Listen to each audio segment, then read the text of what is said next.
Hello बच्चों, welcome to chemistry. जैसा कि हमने लास्ट लेक्चर में देखा था, अगर हम कोई भी ईस्टर यूज करें जिसमें अल्फा प्रोटॉन प्रेजेंट हो, करेक्ट, एंड देन उसको सोडियम इथॉक्साइड इथेनॉल के साथ में ट्रीट किया तो हमें बीटा कीटो ईस्टर मिलता, राइट। और ये हमने क्लेजन कंडेंसेशन में इन डिटेल पढ़ा, करेक्ट। देन हमने क्या किया, सेम रिएक्शन इंट्रामॉलिक्यूलर करें। इंट्रामॉलिक्यूलर का मतलब क्या होता है? जिसमें इलेक्ट्रोफाइल एंड न्यूक्लियोफाइल दोनों भी एक ही मॉलिक्यूल में प्रेजेंट हो। सो हमने किसको क्या किया था, सोडियम इथॉक्साइड एंड इथेनॉल। देखो, सोडियम इथॉक्साइड एंड इथेनॉल के साथ में ट्रीट किया तो हमें साइक्लिक बीटा कीटो ईस्टर मिलता, और इसको हम लोग डिकमन कंडेंसेशन बोलेंगे, राइट। सो आज हम इन डिटेल डिकमन कंडेंसेशन के बारे में पढ़ेंगे। तो चलिए स्टार्ट करते हैं। सो एज यूजुअल पहले हम लोग रिएक्शन लिखेंगे। सो यहाँ पे अगर आप देखेंगे तो Easter molecule and alpha position same he molecule में प्रेजेंट है, राइट। इसका मतलब क्या है, इलेक्ट्रोफाइल एंड न्यूक्लियोफाइल इस मॉलिक्यूल में दोनों प्रेजेंट है। दैट मीन्स इसकी जो रिएक्शन होंगी वो क्या होंगी, इंट्रामॉलिक्यूलर होंगी। कब? जब हम सोडियम इथॉक्साइड और इथेनॉल के साथ में ट्रीट करेंगे। अब हमने सोडियम इथॉक्साइड और इथेनॉल क्यों चूज किया? बिकॉज ऑफ ये OET जो कि हमने लास्ट लेक्चर में डिटेल में पढ़ा था। तो हमें क्या मिलेगा, बीटा कीटो ईस्टर, लेकिन ये साइक्लिक रहेगा, करेक्ट। सो हम इसकी डेफिनेशन देखेंगे। सो डिकमन कंडेंसेशन की डेफिनेशन क्या रहेंगी, intramolecular chemical reaction of di ester with alkoxide base give the beta keto ester. इसका मतलब क्या हुआ कि अगर हम डाई ईस्टर की रिएक्शन जो है इंट्रामॉलिक्यूलर कराए in presence of sodium alkoxide, तो हमें क्या मिलता है, बीटा कीटो ईस्टर मिलता है, करेक्ट। जैसा कि हमें यहाँ पर मिला बीटा कीटो ईस्टर। सो इसको क्या बोलेंगे हम, डिकमन कंडेंसेशन। और सिंप्लीफाई करके कैसे बोल सकते हैं हम लोग इसको कि intramolecular Claisen condensation also called the Dieckmann condensation, because हमें पता है ये जो है nothing but intramolecular Claisen condensation reaction. और क्या है, ये रिएक्शन सीसी बॉन्ड कपलिंग है। हमें पता है ऑल कंडेंसेशन रिएक्शन जो है वो सीसी बॉन्ड बनाते हैं, करेक्ट। मतलब सीसी बॉन्ड फॉर्मेशन रिएक्शन रहते हैं या सीसी बॉन्ड कपलिंग रिएक्शन रहते हैं, करेक्ट। इसमें हम बेस क्या चूज करते, अल्कोक्साइड बेस चूज करते हैं, राइट। इससे देखो अभी हमने जैसा देखा कि यहाँ पे क्या होगा, हमें साइक्लिक प्रोडक्ट मिलने वाला है। जैसा कि अभी हमने देखा कि हमें साइक्लिक बीटा कीटो ईस्टर मिलने वाला है। सो उसमें जो 5 to 8 मेंबर रिंग रहेगा वो स्टेबल रहेगा, बट 9 to 12 जो है वो स्टेबल नहीं रहेगा। दैट मीन्स ज़्यादा फिजिबल जो है 5 to 8 मेंबर रहेगा, करेक्ट। सो हम क्या करेंगे, इसका मैकेनिज्म देख लेंगे। सो एज यूजुअल मैकेनिज्म में हमने क्या किया, पहले स्टार्टिंग मटेरियल लिखा एंड देन सोडियम इथॉक्साइड डाला। अब हमें पता है सोडियम इथॉक्साइड कैसे स्ट्रॉन्ग बेस है, और हमें यहाँ भी अल्फा पोजीशन अवेलेबल है with respect to ester, and यहाँ भी अल्फा पोजीशन मौजूद है विथ रिस्पेक्ट टू ईस्टर। और हमें पता है कि जो ईस्टर है वो विड्रॉइंग ग्रुप है। दैट मीन्स इसकी अल्फा पोजीशन जो रहती है वो बहुत ज़्यादा एसिडिक रहती है। मतलब यहाँ पे हम इजीली प्रोटॉन एस्टैक कर ले सकते हैं। तो हम लोग क्या करेंगे, since it is symmetric molecule, तो हम क्या करेंगे, ये एक पोजीशन पे प्रोटॉन एस्टैक करने के यहाँ भी किया तो सेम ही बनने वाला है, बिकॉज मॉलिक्यूल हमारा सिमेट्रिक है, करेक्ट।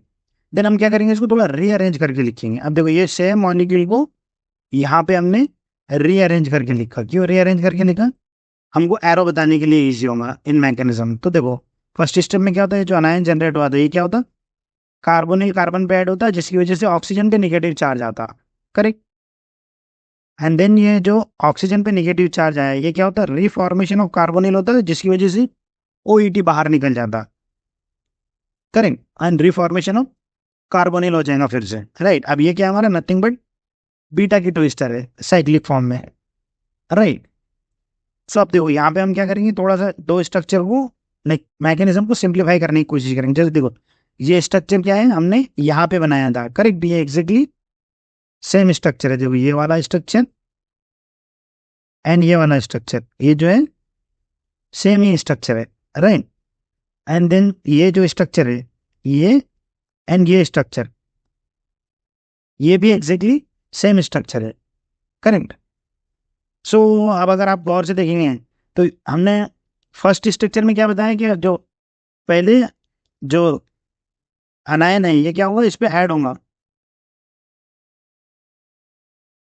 कार्बोनिल कार्बन पे ऐड होगा, जिसकी वजह से क्या होगा कि कार्बोनिल कार्बन ओपन होगा, एंड देन जैसे कि हमने मैकेनिज्म में देखा ये ओपन होगा, सेकंड स्ट्रक्चर में फिर से क्लोज हो जाएंगे। सो हम लोग क्या कर सकते हैं, ये कंप्लीट स्ट्रक्चर को जो दो हमने अलग अलग स्ट्रक्चर बनाए थे उसको एक स्ट्रक्चर में बता सकते हैं। यहाँ पे ये एरो कैसे रिप्रेजेंट करते हैं, ये फर्स्ट एरो रिप्रेजेंट करता कि जो फर्स्ट हमारा न्यूक्लियोफाइल जनरेट हुआ था वो कार्बोनिल कार्बन पे ऐड होता। जो एरो का ये हेड है ये ऐसा रिप्रेजेंट करता है कि कार्बोनिल कार्बन ओपन हुआ, एंड देन ये वाला हेड जो है ये क्लोजिंग को क्लोजिंग ऑफ कार्बोनिल मतलब रिफॉर्मेशन ऑफ कार्बोनिल को दर्शाता है, एंड देन OET जो है ये रिमूव हो जाता। राइट। सो इसका मतलब क्या हुआ कि हम जो मैकेनिज्म ऐसा इतना बड़ा सा बता रहे थे, राइट, इसमें कितनी सारी स्टेप्स थी, हम इसको सिंपली क्या कर सकते हैं, ये स्टार्टिंग मटेरियल, ये एक स्ट्रक्चर एंड यहाँ पे फाइनल प्रोडक्ट, तो हम इतना आसानी से बता सकते हैं। राइट। तो हम क्या करेंगे अभी लेक्चर में इंस्टेड ऑफ 2-3 स्ट्रक्चर हम क्या करेंगे एक ही स्ट्रक्चर ड्रॉ करेंगे जिसमें इस तरह से एरो बताएंगे। करेक्ट। तो चलिए फिर कुछ एग्जांपल देख जाते हैं। ये एग्जांपल में क्या है, सेम एग्जांपल है बट इसमें एक कार्बन कम है। करेक्ट। सो यहाँ पर भी क्या होगा, सेम जो सोडियम इथॉक्साइड है वो एक स्ट्रॉन्ग बेस है जो कि अल्फा पोजीशन से प्रोटॉन एब्स्ट्रैक्ट करेंगे, और हमें पता है हमने सोडियम इथॉक्साइड इसलिए यूज किया क्योंकि यहाँ पे ईस्टर्न में OET है। करेक्ट। सो यहाँ से प्रोटॉन एब्स्ट्रैक्ट होके अगेन हम क्या करेंगे, इसको इसका प्रोडक्ट लिख देंगे। ये क्या होगा, ये इस पे ऐड होगा इस कार्बोनिल कार्बन पे एंड 5 मेंबर्ड रिंग बन जाएगा। करेक्ट। सो यहाँ पे हम एक जनरल स्ट्रक्चर बना के देखते हैं। राइट। यहाँ पे क्या है, 1 2 3 एंड 4 कार्बन है, एंड देन दोनों साइड से उसको ईस्टर अटैच है, एंड यहाँ पे हमने CH2 और यहाँ पे N लिखा। करेक्ट। सो हम इसमें सोडियम इथॉक्साइड डाले तो क्या होगा, हमें क्रॉस बॉन्डिंग साइक्लिक ईस्टर मिलेगा। करेक्ट। बट ये N इजिकल टू कितना होना चाहिए, 0 1 2 और 3। क्यों होना चाहिए, क्योंकि हमें पता है जो रिंग है वो 5 मेंबर्ड 6 मेंबर्ड 7 एंड 8 मेंबर, ये 4 रिंग ही हमारे पास में स्टेबल रहते हैं। करेक्ट।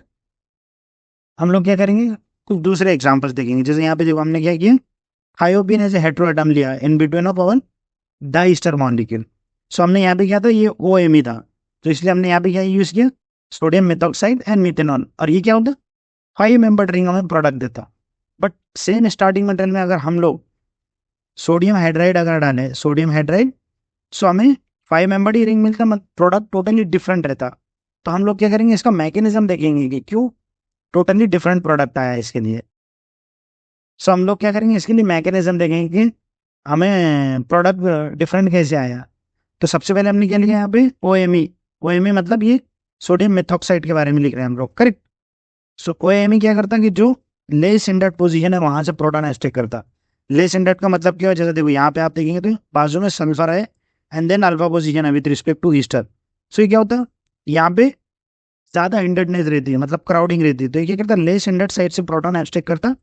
सो हम इसको क्या बोलेंगे, सोडियम अल्कोक्साइड। राइट। क्योंकि हम लोग कभी मिथॉक्साइड यूज करते कभी इथॉक्साइड, तो हम लोग क्या बोलेंगे, sodium alkoxide will abstract the proton from less hindered carbon. जो लेस हिंडर्ड अल्फा कार्बन रहेगा वहां से प्रोटॉन एब्स्ट्रैक्ट करेगा, दैट मीन्स यहाँ से करना चाहिए उसमें।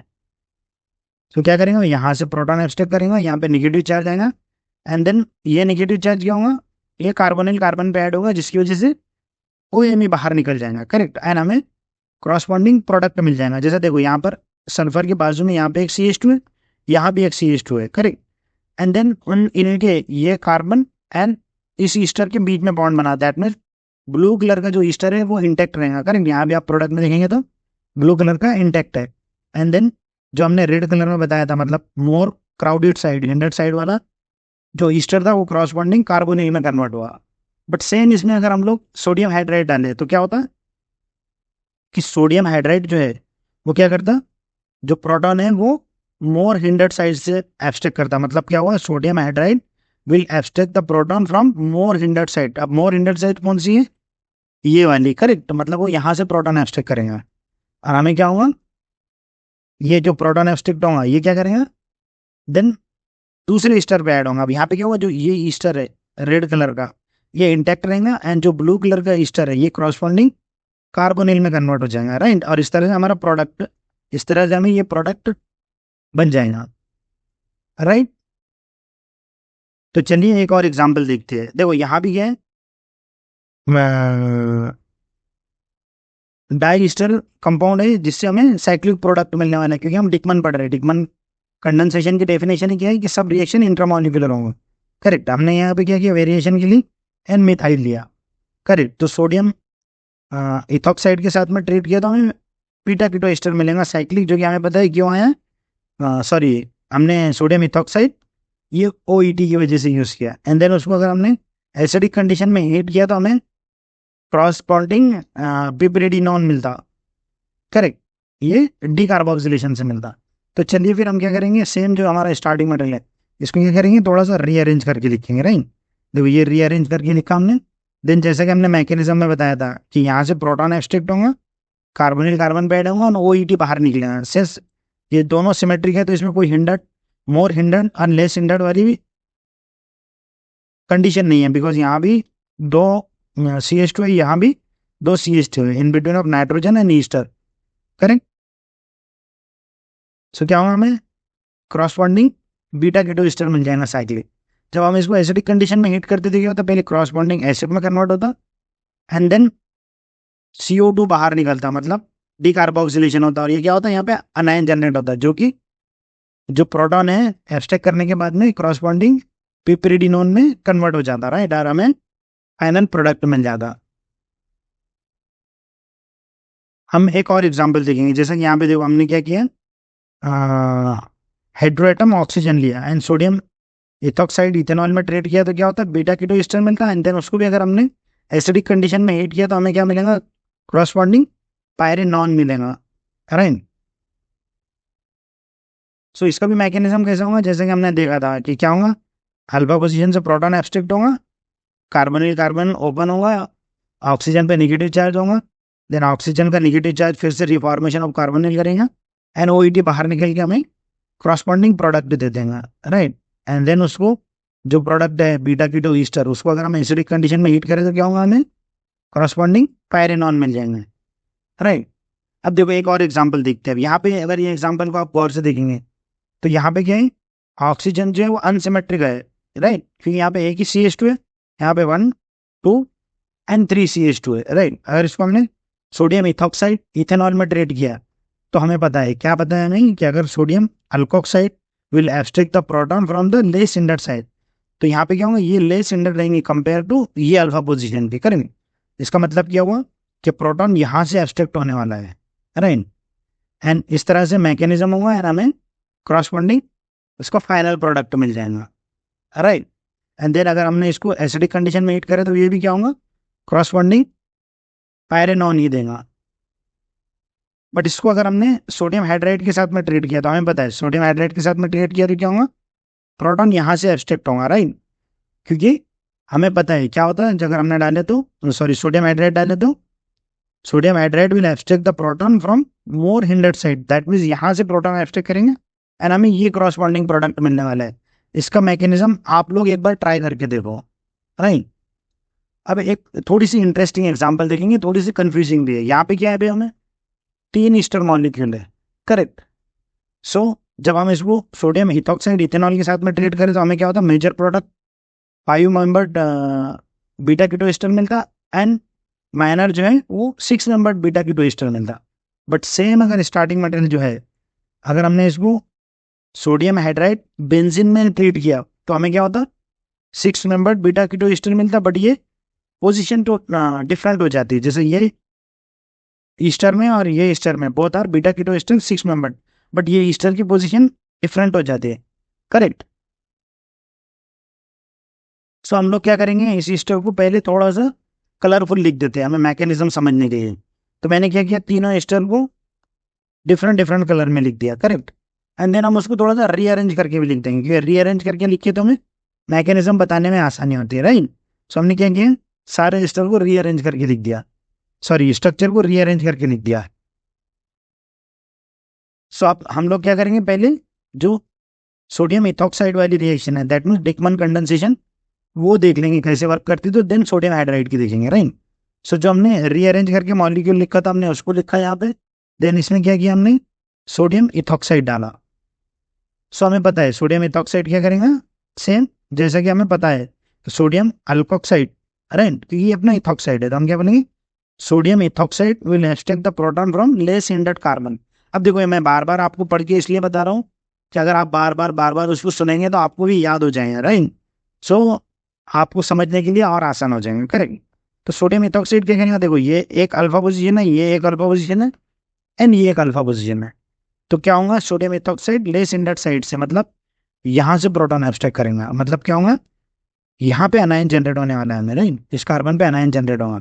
अब इस कार्बन पे अनायन जनरेट हुआ तो देयर आर टू पॉसिबिलिटी। एक पॉसिबिलिटी तो क्या है कि ये जो है ये ग्रीन कलर की ईस्टर पे ऐड होगा। अगर ग्रीन कलर के ईस्टर पे ऐड हुआ, अगर ये ग्रीन कलर की ईस्टर पे ऐड हुआ तो क्या होगा, 1 2 3 4 एंड 5, राइट, हमें क्या होगा 5 मेंबर जो है वो प्रोडक्ट मिलेगा और ये हमें मेजर प्रोडक्ट मिलता है। और क्या हो सकता है कि ये जो अनायन हमने जनरेट किया था ये क्या होगा, ब्लू कलर के ईस्टर पे ऐड होगा। अगर ये ब्लू कलर के ईस्टर पे ऐड हुआ यहाँ पर तो क्या होता, हमें 6 मेंबर प्रोडक्ट मिलता, बट ये माइनर मिलता, बिकॉज इन जनरल इंट्रामॉलिक्यूलर में जो स्ट्रेंथ रिंग है वो ज़्यादा स्टेबल रहती, मतलब 5 मेंबर ज़्यादा स्टेबल रहती कंपेयर टू 6 मेंबर। अब देखो सोडियम हाइड्राइड अगर हमने डाला तो सोडियम हाइड्राइड का हमें पता है कि सोडियम हाइड्राइड डालेंगे तो क्या होगा, मोर हिंडेड साइज से प्रोटॉन एब्स्ट्रैक्ट होगा, करेक्ट। सो हम लोग सेम स्टार्टिंग मटेरियल लिखते हैं, सोडियम हाइड्राइड डालेंगे इसमें एंड देन जैसे कि हमें पता ही है क्या होगा, मोर हिंडेड साइज से प्रोटॉन एब्स्ट्रैक्ट करें। एक्चुअल में क्यों एब्स्ट्रैक्ट करता है ये, बिकॉज सोडियम हाइड्राइड में जो हाइड्राइड है उसकी साइज बहुत छोटी रहती, बहुत छोटी होने की वजह से कितने भी बल्कि पोजीशन से प्रोटॉन एब्स्ट्रैक्ट कर ले सकता है। तो क्या होगा, अनायन हमारा यहाँ पे जनरेट होगा एंड देन ये कार्बोनिल पे ऐड होगा, करेक्ट। तो इसका मतलब क्या होगा कि ये इस पे ऐड हुआ तो कि जो हमारा रेड वाला ईस्टर था यहाँ पर ये क्रॉसबॉन्डिंग कार्बोनिल में कन्वर्ट हुआ एंड देन हमें बीटा कीटो ईस्टर मिल गया, राइट। सो इस तरह से हमें जो ट्राई ईस्टर था उससे सोडियम इथॉक्साइड इथेनॉल में हमें ये मेजर प्रोडक्ट 5 मेंबर मिला, माइनर 6 मेंबर मिला एंड अनदर 6 मेंबर जो हमें सोडियम हाइड्रेट से मिला, क्योंकि सोडियम हाइड्रेट ने लेस हिंडेड साइज से प्रोटॉन एब्स्ट्रैक्ट किया। And then same again less hindered and more hindered वाला कंसेप्ट एक बार और रिपीट कर देंगे, करेक्ट। यहाँ तक हो गया। तो चलिए रिएक्शन को वाइंड अप करते हैं। तो हमने क्या देखा था, अगर इथाइल एस्टेट हमने यूज किया सोडियम इथॉक्साइड इथेनॉल के साथ में तो हमें क्या होता है, cross bonding beta keto ester मिलता है। ये हमने इन डिटेल क्लेजन कंडेंसेशन में पढ़ा था, करेक्ट।